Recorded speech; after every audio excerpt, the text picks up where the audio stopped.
From the clouds of the highest mountains, from the corners of the earth, two men have traveled leagues to bring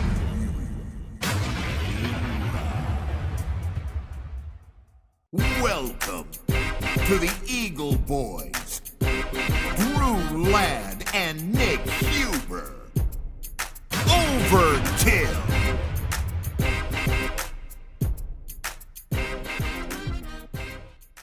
Billy, I wanted to tell you thank you so much for taking time out of your day to talk with us. Yeah, we really appreciate it, Billy. We've been looking forward to this one. We both watch, Futurama. We have been. I mean, it's probably been out since close to after. I think it was 99. It came out, wasn't it? We were recording in 99. Gotcha. And did it come out in 2000 then? Yeah, because the whole idea was it was going to become 3000. Gotcha. And it was New Year's, and they wanted to make it close to that. I see. So I just wanted to start out this podcast by asking just a pretty general question. What got you into voice acting? Like, what got you into the voice acting world, personally? Well, I was a freak when I was a kid. I was a freak. I didn't know how to do anything. I was nonverbal for quite a while, and the only way I could communicate was by reciting lines of dialogue and from movies and gags from TV, and noises, spaceships, rockets, little girls singing, sirens, and that's where it came from. And my mom was very sad all the time, and I took it as my job to try to make her laugh. So it all came out of that stuff. But I grew up in a horror house. My dad was physically abusive, and he was violent and psychotic, and he was also a drunk. And here I am on the autism spectrum. Yeah, I'm on the autism spectrum, and there was no word for it back in the 1950s. Gotcha. But he just thought I was stupid, and I was the whipping boy. I used to take my daily smacks in the head or a kick in the ass or occasional mind fuck, But it never ended, and it was the first 10 years of my life I went through that stuff. Gotcha. So I was looking for an escape always, and the escape for me was listening to the radio, listening to all the people I heard on the radio when I was a kid, and also the music that was around at the time. I would sing, and television. I didn't watch a whole lot on TV except for stuff that was meant for kids, and back then they would show these old Warner Brothers cartoons. They were so dilapidated. They were copies of copies, and there was no digital anything. There was no masters. It was just like watching protons on the screen. Gotcha. Pixels. But I could hear the sound. I could hear the voices, and that made me crazy. And when I was very lucky. When I was 5 years old, my mom let me stay up to watch this show called Your Show of Shows, and it starred a guy named Sid Caesar, and the guy blew my mind. When I was 5 years old, I wondered over and over. I say, how can somebody this beautiful exist? How can this be? It's making me so happy, and I wanted to hug the TV set, because that's where all my friends were, and my mom. I'm glad she did that, because that kind of started everything off, gave me the spark many millions of years ago. Oh yeah, that's amazing. That's your story to tell. That's an amazing story. That is. So are you excited that Futurama came back after it was canceled? Yeah, it was my favorite thing I ever did, and I love the show so much, and you always go to work with the same impetus, you come in with over 1,000% energy and 1,000% inspiration, and everybody else does too. So when we came back after being off, and it's happened before, Yeah. it was like, you know, it was business as usual. We were sitting in the same seats in the same studio, and you know, Do you have a favorite line? Do I have a favorite line? Yeah. Oh, you shot me in the. That's amazing. Yes. I did. Oh, I love that. I love that. That's so good. You're already bringing joy to. You're bringing joy to our lives today, sir. Oh my goodness. Oh, good. I'm so happy for that. So how much do you get to control the creative direction of the characters, or do you just read from like what they tell you to read? Do you get to say anything you want? No, you have to have respect for the writers. You have to respect the material. I see. Those people were handpicked, just like we were, by Matt Groening. Oh yeah. And we all respect each other. And if I get an idea, I'll ask David X. Cohen, hey, can I try something?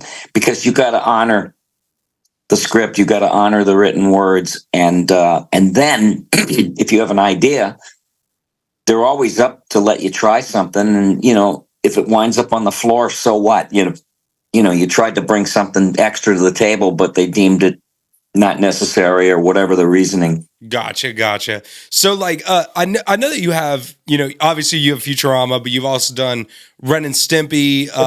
You were a regular on the Howard Stern show for a while. I was reading. What's Billy talking about, Robin?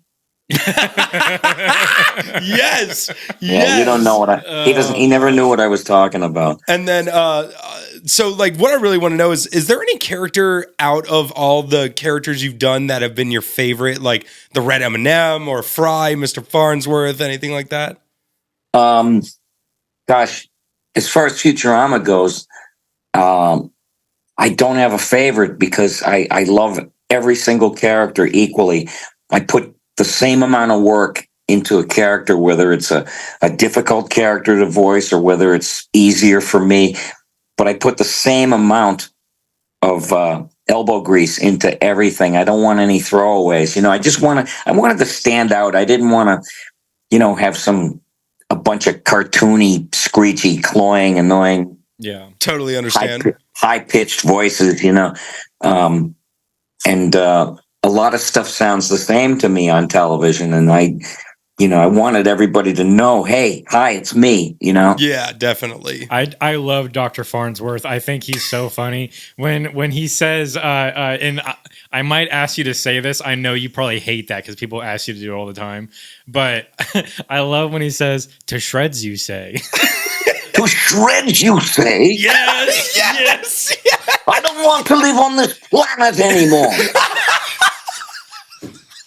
Yes. Oh, that's wonderful. Oh my goodness. You are making us geek out right now. We are such fans of the show. That's great. My goodness. That's just my favorite. That like random stab in there. My hua. It was. Oh God. Yes. Oh, thank you for that. That is the boost that I needed today. That just changed my whole week. I don't know what's going to happen. That is so funny. So yeah, like, you know, personally, I love your Zap Brannigan too. I love your Zap Brannigan. That's where I was kind of going with that next question is like, where did you derive inspiration for like Fry or Zap Brannigan? Is there anybody that influenced you particularly? Well, for Zap Brannigan, I started off, I hated school. I had no use for academia. It used to make me sick just thinking about going to school my whole life because I couldn't understand anything. Gotcha. And so it was murder on me. It was time stood still every single day and night. But I used to listen to the radio, and I came up in an era where they were the guys on the radio. I used to call them big dumb announcers because they sounded like big, you know, T-Rexes or something that could talk, you know? Yeah. Yeah, I mean, they loved the sound of their own voice beyond anything else in the entire world, you know? Yeah. and they fondled the way they spoke. They'd go, "Well, it's 5 minutes past the big hour of 6 o'clock." Yeah, and I worked in radio with a couple of those big dumb announcers, and they were still around when I first came to New York, and then they kind of went away, and a new species came along. They were more raptor-like. They were more facile and versatile. Little dumb announcer. That's so great. A new breed. I'm all about it, man. That's actually really that now that you say it, I see what you're talking about with your Zap Brannigan voice. I totally hear what he's talking about. That makes sense.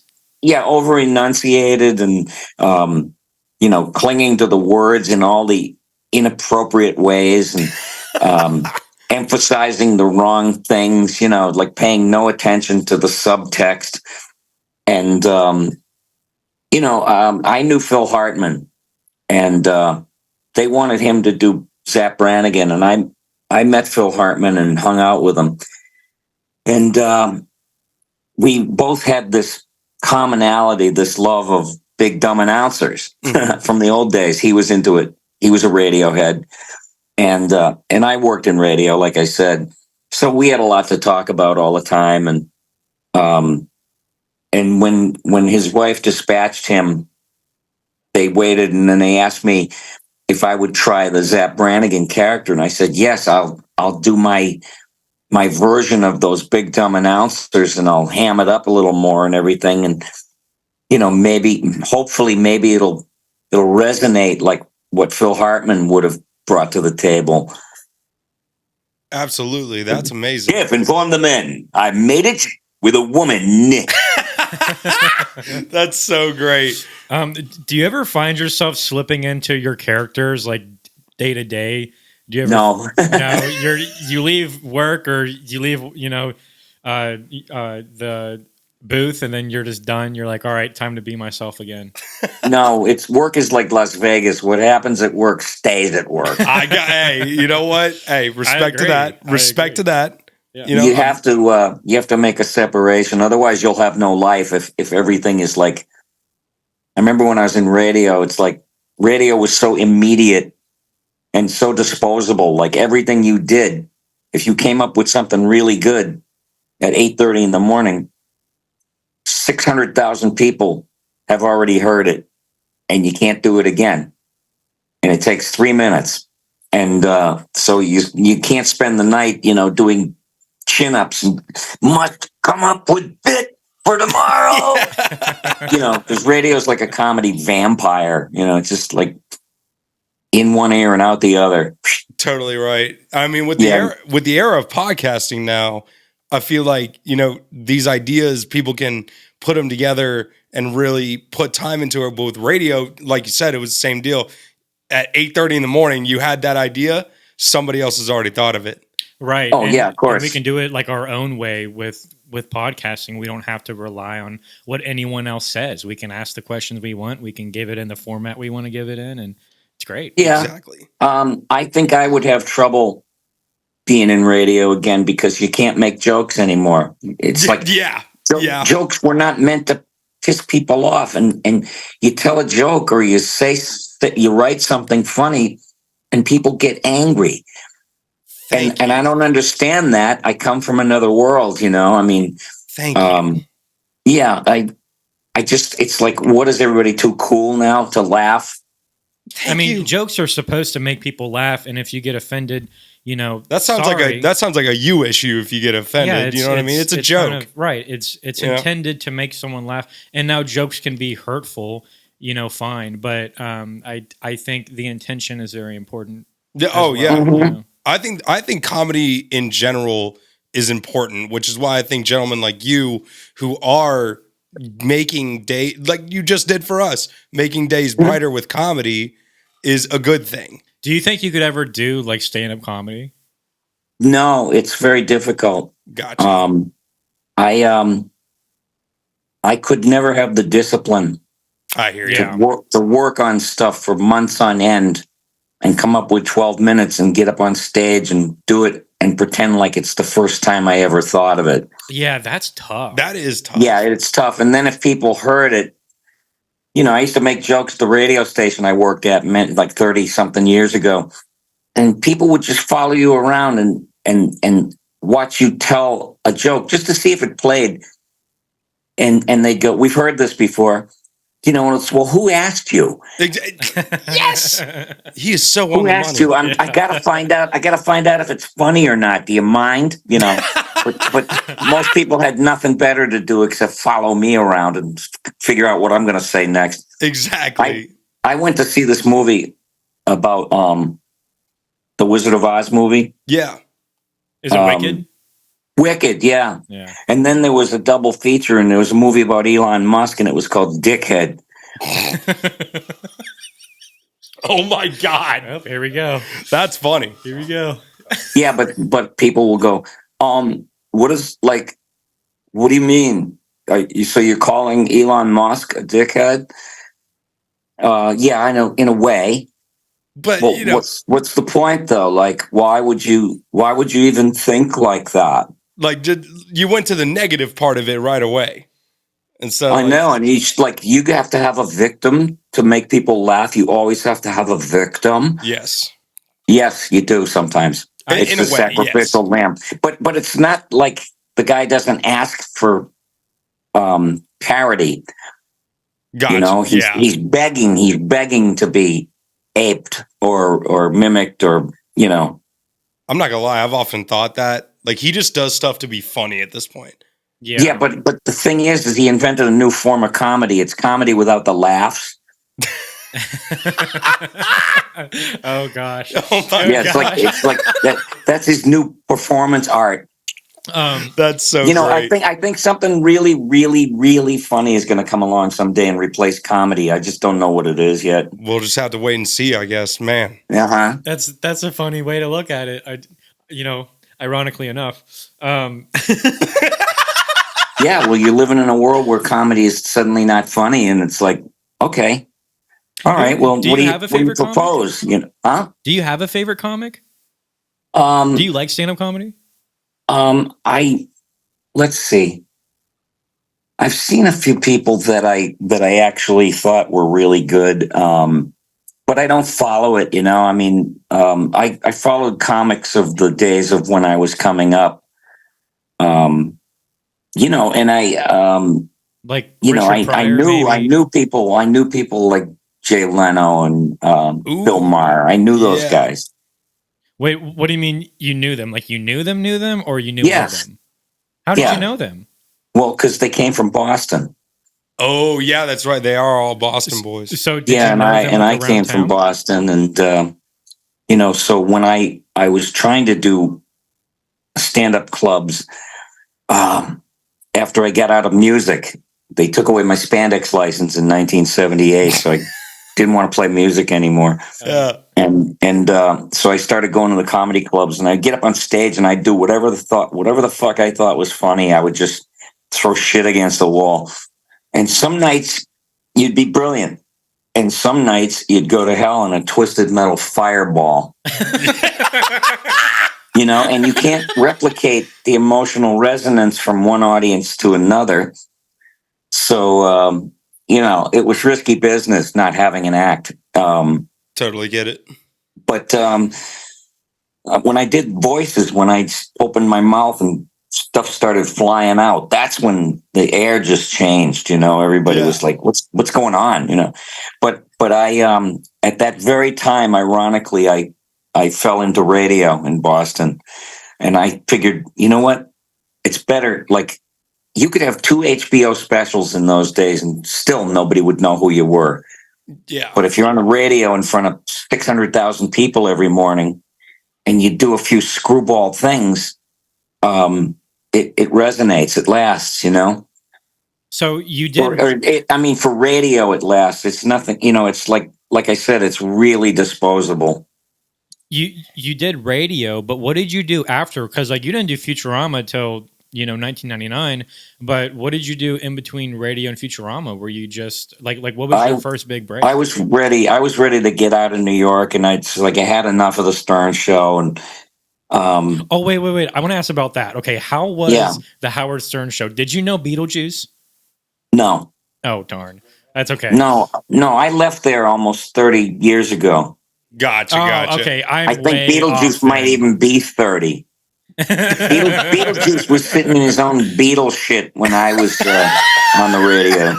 I don't know how old he was. I don't know that much about him. I've seen video clips of him, and I'm like, this is insane. But Well, think of it, because it really matters. It's really important to know that. Yeah, definitely. Beetlejuice. So what was Howard Stern like? I really just got to know, like, because his show is like one of the most famous radio shows ever. Mm-hmm. And Yes. like, is he as crazy as he is on his show, or is it an act? No, he's not crazy. It's more like pro wrestling. Gotcha. And I think there was more than one Howard. I think there was the guy on the air, and I think there was the guy at home, Gotcha. which you would expect. Yeah, And yeah. you know, I mean, I liked him, and he let me run wild, because he would suddenly become an audience for me, and you know, I felt glad for that, because I really learned a lot of stuff in a real hurry. You know, we how long did you do everything. it for? Huh? How long did you do it for? I got in there about, I think it was 1991 or 1990, and I left in 95. Gotcha. Okay. That was the year I was born. You left the year I was born. Yeah. Yeah. I was already auditioning for stuff, and that's when I went to audition for Nickelodeon. They had an early morning Sunday morning cartoon animated block, and they auditioned me for two of the shows, and I got the lead roles in both of them. One was Doug. Yeah. Mm-hmm. On Nickelodeon, and you know, he was a painfully average 11-and-a-half-year-old. This my dog Pork Chop. Yes. Yes. And then you know, but they're older now. They're 30-something years older. Yeah. So it's like, dear Journal, today I blew up the courthouse. What? See him in court. See him go to court, and it's Judge Roger Klotz. Order. Oh, look who it is. It's funny, you loser. Oh, I knew you were going to pull some shit over the years. Now I got you, Funny. You're going to jail, Funny. You're getting somebody to get you jail, Funny. Every night, Funny. Yes. Yes. Oh my God, I'm crying. Oh, this is everything I wanted to know. know. I'm crying. This is wonderful. Yeah, but who knows how they're going to grow up? You know, I never found out. Oh, that's so funny. Holy shit. So you were on Doug, and you were also on Ren and Stimpy. Am I correct? Yes. I auditioned it was my audition tape for Ren and Stimpy that sold the show to Nickelodeon. John Cristofalusi wanted me to do the show. And we met over at MTV Networks, which was in Times Square. Yeah. Nickelodeon was there. And he didn't have a demo tape to play them. So we went into a closet in the hallway, and there was a bucket and a mop. You know, it was right out of a movie, out of the movies, with a little microphone hooked up. And I'm like, you know, stuffed into a corner with a script in front of me, and reading it and recording the two voices. And he went in and pitched the show with it. And he came out and said, "Congratulations, what you did just sold the show." And I said, "Oh, wonderful." Then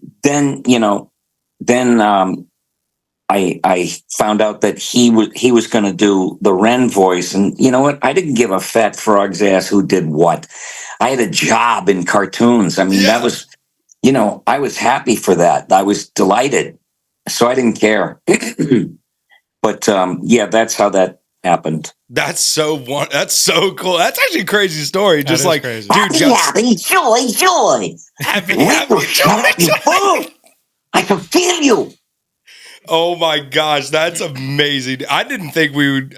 My day is going so good now. Yeah, this is You're making my day today, man. I just really hope you know that.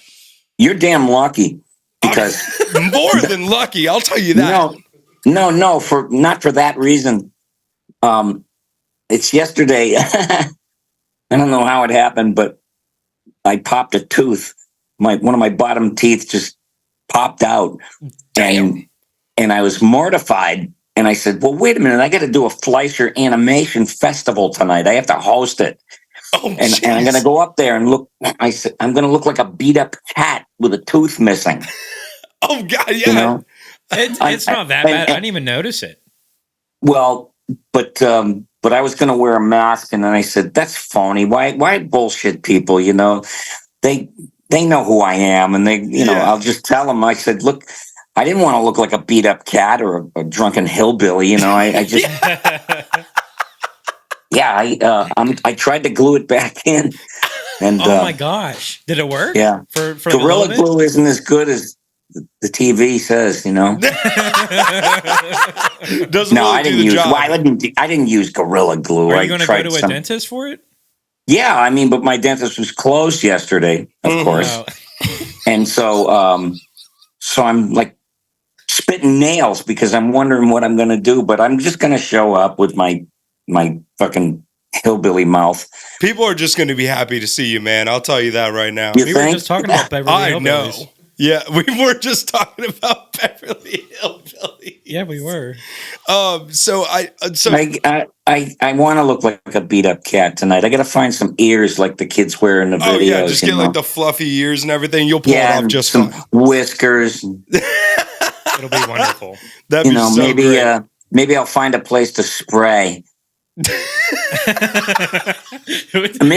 there's a 24-hour all night neutering service or something, you know? Hey, we can look into that. Yeah, we can look into that. Yeah, we should get neutered. Yeah. It's Hollywood. You can get anything you you can get want. anything anywhere, dude. You can get anything. Yeah, you can identify as a cat, right? Pretty much. Yeah. But I like cats. But so I did want to know. So you were talking about how you make like appearances for like animation things and things like that. So have you made like appearances at like Comic-Con and Yes, like things like that? I do them all the time. I enjoy them very, very much. The people I meet are just the greatest people. They're fans of so many things. Yeah. You know, not just me. I mean, my contemporaries, my colleagues do these shows and they have their fans come and see them and they're so happy to see these people, you know, and it's just a great atmosphere. I've never seen any trouble at one of these shows ever. And you're talking about thousands of people. And because most of them are on the spectrum. Yeah. You know, what we gleefully called geeks. I was one of them when I was a kid. They didn't call it that then either. It was just like, you're a weird kid. That's all it was. But but I had specialized interests, you know, like micro concentrated interests. Gotcha. Yep. Which is indicative of people on the spectrum. You know, they just find something that seems peripheral to somebody else, and they make a big thing out of it because it means way more to them than it does to anybody else. And but I mean, I love doing the shows. I was on the road for like 5 weekends in a row. I did New York, and I was in Kentucky, and then I was in London, and you know, I mean, I really, really enjoy it because I like meeting the people that are out there. I would never know what was going on in the world unless I talked to people. Let's see. I don't know. I don't know. They have some here. They have like Comic Cons and stuff, and like Columbus, I'll do them. You know, the only one that I wasn't sure about was I got an invite to go to Dubai once, and they said, "We love you. We love you. You're wonderful. You make people laugh, and you're wonderful." Oh, this is great. And I said, you know, and I didn't say it to him, but I said to myself, you know, I'd love to go over there, but I I kind of don't like your human rights record with women. And what am I supposed to say? To say that to him while I'm over there? Like that's going to get a good response. Wait a minute, what happened to the hospitality? No, you will take a walk with us today. To the desert with a black velvet hood over your head. What do you mean? This is the end? Yes, exactly. But we love you. It's like that movie Taken. Yeah. You'll have to like count the amount of seconds till you take a turn and then. No, but I'm an infidel dog just by default. I'd probably break Sharia law totally by accident. I know me. Didn't even mean to. No, I didn't mean to. It's okay. It doesn't matter because you did it. I wonder, like, is it really easy to break like Sharia law? Like, how easy is it? Too easy. Who even knows what it is? I don't even know what it is. I don't. No, but that'll get you in trouble. Yeah, just like not knowing you'll go to prison. You know what I mean? Well, oh my gosh. I mean, I heard you can get in trouble for yelling.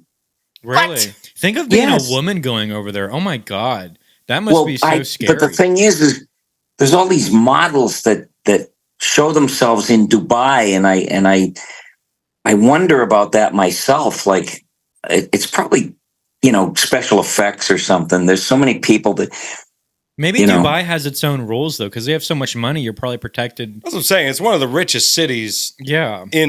In the world. They maybe I should go. I'll be a Dubai influencer. That'll be your next phase in life. Go to that ocean hotel. Just what I wanted to be. My parents will be so proud. Mom, Dad, I'm an influencer. Oh gosh. Yeah, see, and it's funny. That and $4.80 will get you a cup of coffee at Starbucks. Oh yeah, gosh. right. But I've never used like social media or anything. That's why I was kind of embarrassed when I was like talking to you on X. I was like, oh my gosh, am I doing this right? Because I sent you a message and I was like, I don't know if he got it. Should I like tweet at him? You know what? What am I doing? I talk to people that are just feel like saying hi or just want to make a comment. I try to talk to as many people as I can. I get very political. Everyone does. So I lost myself about 5,000 followers, but I think 498,000 of them were bots. Yeah. Wow. More than that. Yeah. But that's but they're gonna. It was like, okay, you're a liberal, so you're gonna get punished, and but it's okay because I had to speak my mind. Now I don't have anything to say because I disengaged. Gotcha. I totally disengaged. I was an information freak. I used to watch the news, not just nightly news. I would watch like news networks, and that's how I am too. But I would listen to news radio in the morning going into work, and it was just like my head was going to explode every day. And when you hear some new thing, it was like getting a javelin through the heart. Who said that? And it's like, you have to divest at some point. I just had to learn the hard way. It's like investing in all your money and your effort and your emotion and your everything, and getting no returns on your investment. That's the political game. This might be inappropriate to bring up, but because like talking about current events, what do you think? What do you think about the United Healthcare guy, like the assassination? Did you hear about that? Yeah, I did. I don't cheer for the death of anybody. Right, I agree. Maybe two people in the world I can think of, but they're not dead. So, so I can't cheer. It was pretty. Did you hear that seemed like it was like a paid, targeted, like hitman type deal? I didn't hear that. He seemed pretty happy-go-lucky. Yeah, that's what I'm saying. He was a little too blithe. Yeah, with his pictures in Starbucks, and somehow he found the energy, the creative energy to write on the bullet casings. He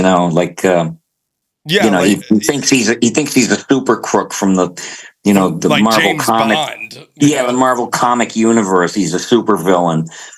Try and catch me. There's a lot of people though that are like in support of it. They're like, well, he had it coming.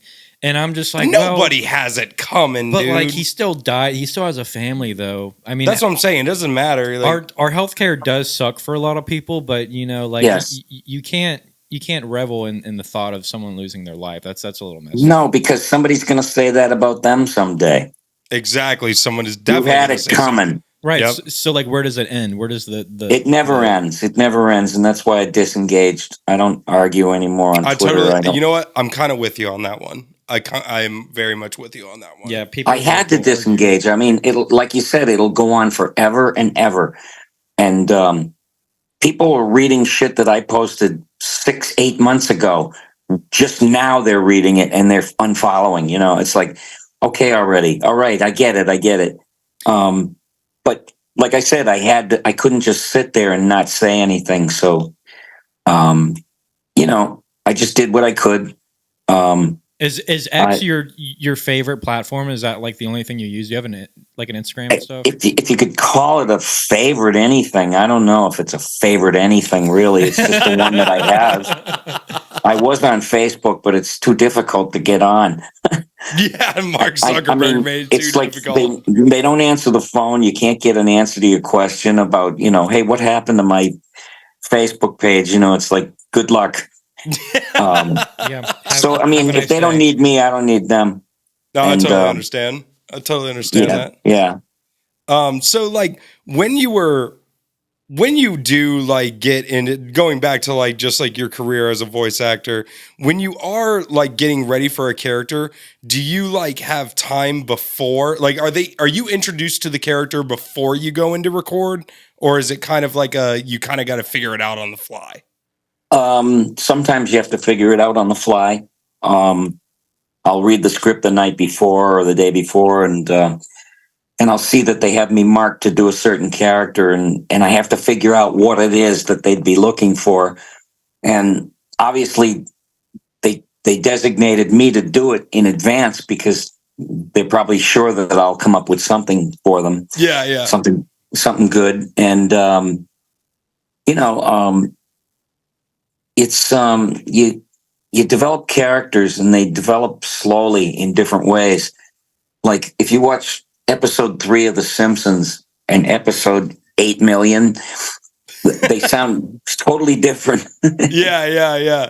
How long have they been on? Like 30 years at this point?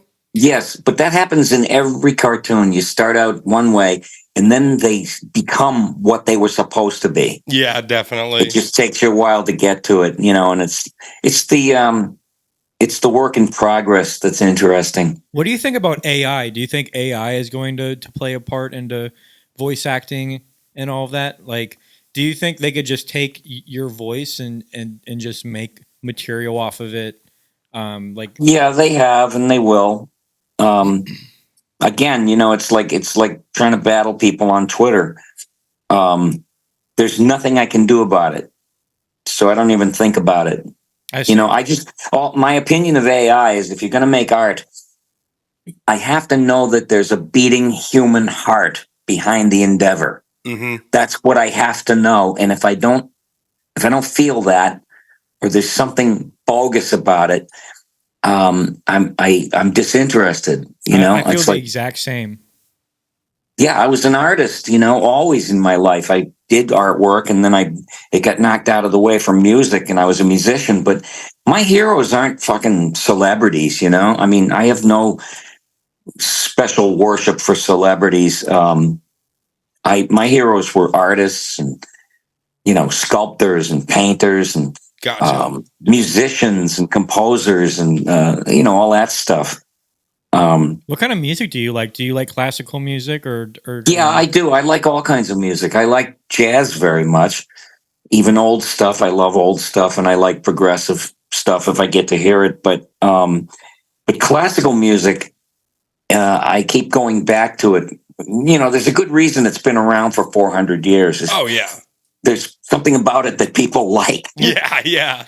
Yeah, it's very interesting, the emotions that, because I started listening. I don't know if you know of the game like Skyrim or like Oblivion. It's like a Bethesda Starforks game. Yeah. But the soundtracks for a lot of video games, it's all classical music and it's beautiful and it really Yeah. incites emotions in you. It can take you, it can take you up. You're like preparing for battle, or it brings you back down. You're walking across a meadow. And I think from playing video games, I actually gained an appreciation for classical music. That's a good thing. They used to use classical music on Ren and Stimpy. They did. They did. I do remember that. And I remember when I first moved to New York, I felt like I was going into battle every morning. You know, when I went into town, you know, you're going to have to achieve this, and you got to win this, and you got to and audition, and you got to be fearless. And I used to listen to bagpipe music. Oh yeah, because I'm half Irish and it's in the blood, the Celtic. You know, I felt like I was being readied for battle by listening to bagpipe music. I was intrepid. I was fearless. It doesn't matter if I die today, because this is a noble cause. Going forth and prospering. Yes, always absolutely, absolutely. By the banks of the Loch Lomond. So were there any characters, like we were talking briefly there about like preparation and stuff like that? Yeah. Are there any characters that really took you a little bit more time to get together, like to get the voice down for them, or did they all come pretty naturally? I was really lucky the day I went in and auditioned, because I was only supposed to audition for 2 characters, and I went over to that audition room over at Fox, and I walked into the room, and there was about 150 or 200 people sitting there waiting to audition, including Ryan Stiles. And I said, I'm getting out of here. You know, I just said, he's going to mop the floor with this fucking audition. Yeah. But I stayed. And when I met those guys, when I met Matt and David and everybody, I just looked at the pictures of the characters, and the first thing that it hit me was what I went with, my gut reaction, and I was lucky that I paid attention to it that day. You know, and then they had already cast Philip J. Fry, but they pulled out a picture of him, and I wasn't ready for that. And they said, "What would you do with this character?" And I had to think fast. I had to pull something out of my ass. So I remembered what I sounded like when I was 25 years old. I was all whiny and nasally and complaining. And I was needy, and I was a project for a girl. And, you know, and if I broke a string on stage, I went, oh shit, I broke a string. Now what am I supposed to do? That's great. You know, and so that's the voice I did for Fry. I love it. A 25-year-old version of myself. I love that. I really did have a more specific question now. Where did you get the idea for Zoidberg's like? Go back and watch a Three Stooges episode from the 1930s. From the 1930s on YouTube with Curly. He would go. That's so great. Oh my God. So I always wondered that, like what you derived from that, or if that was just something like off the top of the head. You know? No, the Three Stooges, I used to watch them every day before school. Like I said, I hated school. Yeah. So I'd go to school. I would go to school with a head full of the Three Stooges, and I had zero interest in academia. And my mother used to say, "How can you watch those horrible men?" Yeah, but Mom, they're funny. You know. That's so great. They slap each other and they hit each other. That's funny. That's funny to you. Yeah, it's a riot. Yeah, it's really funny. Like, I had one more question left. Did you have? No, that was my last one. If you got one more. My last question is: what advice would you give to someone looking to break into the entertainment industry? I think it's probably harder than it ever was in some ways. It's because when I started out, my gallery of heroes, a lot of them were still alive and still doing stuff. And when I first went to New York, I met one of my heroes, an announcer by the name of Jackson Beck. And he was he was a famous radio announcer from the old days before there was television. And he was still working when I got to New York. And I got a commercial that he was the announcer on, and I got to talk to him. And I was doing all this stuff, and he said he thought I was pretty good. And I said, yeah, well, I grew up listening to you, when I was very small. And he just said, well, where you been? We've been saving a seat for you. That's so great. You would know his voice if you heard it. He was Bluto in the Popeye cartoons. That's right. Popeye. Bluto. Oh wow. Yep. That is Yeah. right. Yeah. Yeah. That's so And he was the voice. At Little Caesars, you can get a crazy 8 topping. Oh wow. Oh, Yeah, wow. Actually, that part I didn't know.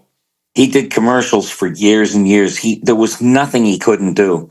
And he was a hell of an actor.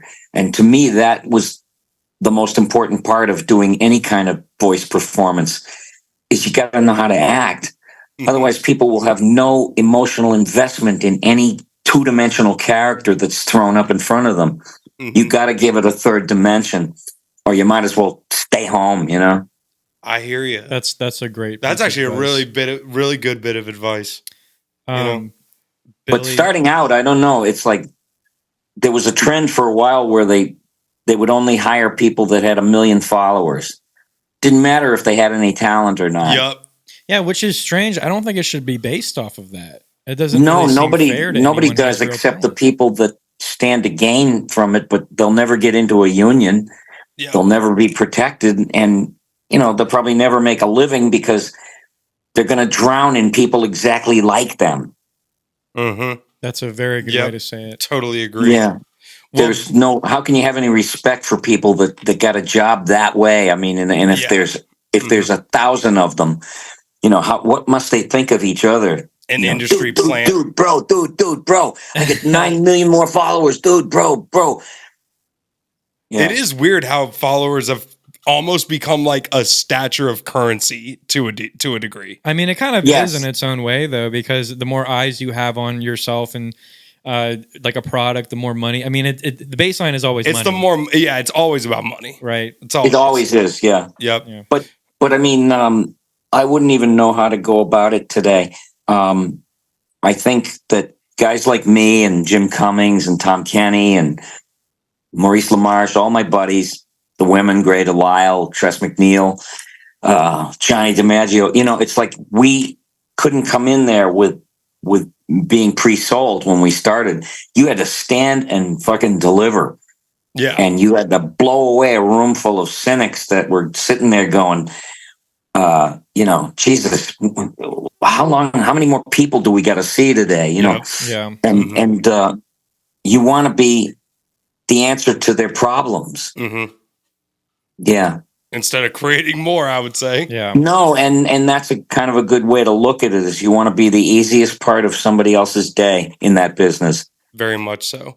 Well, anyway, Billy, thank you so much for taking the time with us today. It has been more than an honor to speak with you today. Thank you. It was really nice to talk to you guys too. Absolutely. Yeah, it was a pleasure, honestly. Like I had a very nice time getting to know you and hearing your story and your thoughts. And again, we really appreciate your time. And then I'll go on Twitter and I'll have somebody calling me a pedo and a cuck and oh my God. Well, hopefully we don't have that. But anyway, thank you, Billy, again, so much for taking the time out today. Everybody, thank you so much for watching the Eagle Boys. We're going to link Eagle Boys. Yeah, Eagle Boys to the moon, baby. We're going to be linking his ex on our description below, as well as a couple other links for Billy West here. Be sure to check out Futurama. Are you guys working on a new season for Hulu right now? 2 more seasons. 2 more seasons. So we got 2 more seasons of Futurama coming out with Billy West here again. Wait. Go ahead.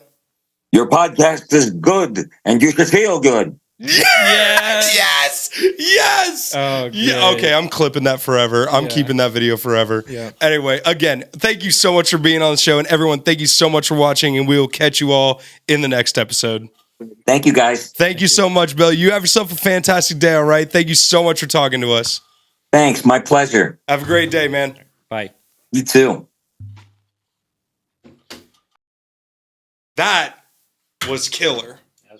That was a really, really good episode.